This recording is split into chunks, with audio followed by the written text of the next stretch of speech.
Et donc salut tout le monde, et aujourd'hui je vous fais cette vidéo un petit peu avec tristesse, puisque oui, j'ai décidé de démonter totalement le Suzuki pour voir pourquoi il n'a plus du tout de compression.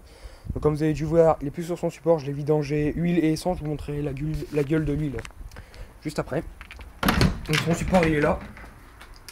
Donc voilà, j'ai remis les vis ici pour ne pas les perdre.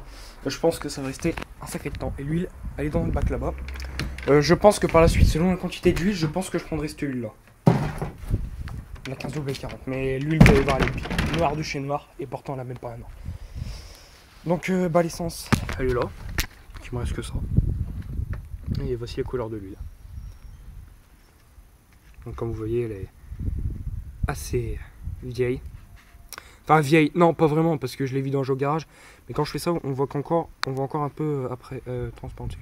Il y en a ça va vraiment être noir, donc là l'huile est assez propre. Quand je l'ai démonté ça avait moussé légèrement. Donc je pense que je vais faire c'est un remplacement d'huile au printemps. J'achèterai de l'huile parce que là elle est vraiment pas belle. Ça c'est pareil, je vais aller la stocker. Et je ne changerai l'huile un petit peu plus tard. Donc l'huile, où est-ce que je vais pouvoir la mettre? Et si on regarde et qu'on stoppe, c'est un peu vert kaki, gris, noir. C'est multicolore quoi. Donc l'huile sera remplacée parce que là, c'est pas belle. Elle est pas belle. Je sais pas si vous voyez, mais moi je peux vous dire qu'en tout cas, c'est multicolore là-dedans. Ouais, donc là-bas, ben, Stiga, Best Green, Green Cut. Le contour Flimo et puis McAllister attendront pour la première ponte. Pour l'essence c'est pareil, je vais aller la mettre dans le cabanon et je vais aller à la cave et on va tout démonter. Oh ça me fait chier sérieux, j'espère qu'il m'a pas rendu l'âme parce que pour trouver des pièces là-dessus ça va pas être super, ça va pas être une joie en tout cas, ça je peux vous le dire.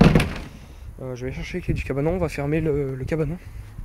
Ouais, ma maglite elle m'a servi pour regarder la gueule du piston. Le piston a pris un petit peu de calamine. Je pense que le piston, ça va être démonté. Le vélo, je ne sais pas. Je vais regarder s'il n'a pas de choc. Je ne pense pas. Alors s'il m'a fait une bielle ou une bielle qui s'est desserrée, c'est pas du tout ce que j'espère. Parce que là, franchement, ça va me faire extrêmement chier le moteur. Je suis obligé de le bazarder. Ou soit de le démonter et de garder les pièces. Au cas où je retombe sur un moteur comme ça. Parce que dans l'entreprise où je l'ai récupéré, ils en ont un comme ça.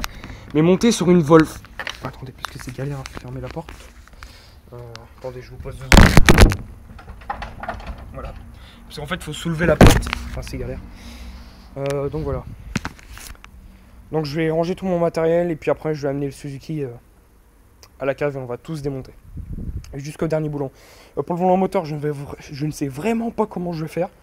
Puis la surface du vélo est quand même bien rouillée. Là, c'est rouillé, mais je vais mettre un coup de WD-40 et faire tourner, histoire que ça puisse passer. Puis on va d'abord ranger le matériel. Puis je vais amener le matos à la cave. Et je vous reprendrai dès que j'aurai déjà démonté les trucs basiques du genre cache en sorte ou les trucs comme ça. Donc voilà.